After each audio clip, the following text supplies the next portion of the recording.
One of the most scary things that can happen in pregnancy is seeing some amount of bleeding. As soon as that happens, I get frantic calls at night. Early morning, the whole family is with me because they want to know why bleeding occurred, whether this will harm the baby, whether it will have any future implication, will it cause any trouble to the woman, will both of them be safe. So in this video, I thought I will give you information regarding why bleeding occurs, what are its implications, what you need to do, what the doctor does, and what do those reports mean in language that is non-medical. I'm Dr. Padmaja at Padmaja Clinic, Vijayawada, and I have more than 25 years of experience in good pregnancy care.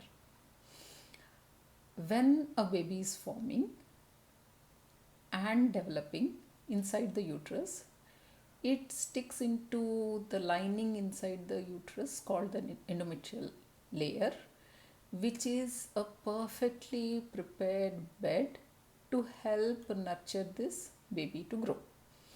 So, this baby sends in trophoblastic tissue, which are like roots of a plant, and the mother's decidua is like the soil, and both together form a new organ called the placenta, which provides nutrition and oxygen from the mother and takes away all the waste products and the metabolites of the baby. So this process where a new baby is forming, growing, developing can sometimes not go so smoothly, and that is one of the reasons why bleeding is seen in pregnancy. In this, there are different elements. If the baby is genetically normal, growing well developmentally, and the endometrium is good, and the overall mother's health is good, she does not have any health issues, then most likely this bleeding will not have any serious implications all through the pregnancy. But for us to know all this, we need to have a detailed history. We need to know what were the trigger factors that caused this bleeding. So, what did you eat? What did you drink? What have you done in the last 3 days?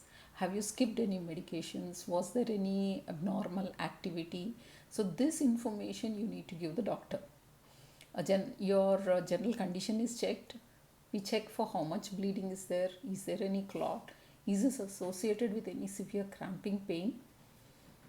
We need to do a scan to see if the baby is normal, to see the site of implantation. In a local examination, sometimes we see that in the vagina there is infection, there's an erosion. So these are local problems. The bleeding is coming from the mother outside the uterus, so that is not very scary. If the baby is growing well, then usually blood tests are done to see for hormone problems, and hormonal support is given. Some amount of rest is advised till the bleeding settles down. The other reasons we need to look into is, was the woman having previously any trouble becoming pregnant? Was she having PCOS? Is she very overweight? Does she have any diabetes? Is there any thyroid problem? Was she on any other medications? So all those also have an impact on that. In most of the time, bleeding settles down, and later on, even if there is a clot, it usually resolves. But having a bleeding episode most often puts the women in a high risk pregnancy group, so they need to have close follow up, constantly, almost every month, a checkup to see whether there is an appropriate growth of the baby. And most of these do settle down with time. We need to rule out any abnormal pregnancies. We need to rule out that there is no pregnancy inside a tube, which can be a life-threatening problem, or a molar pregnancy which can cause even problems in future for the mother.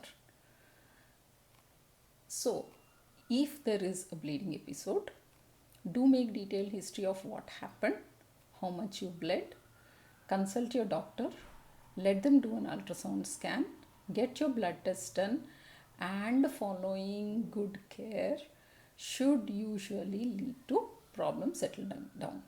I hope this video was useful, and if you have any doubts, please put them down in the comment box and we will get back to you. Stay healthy, stay safe.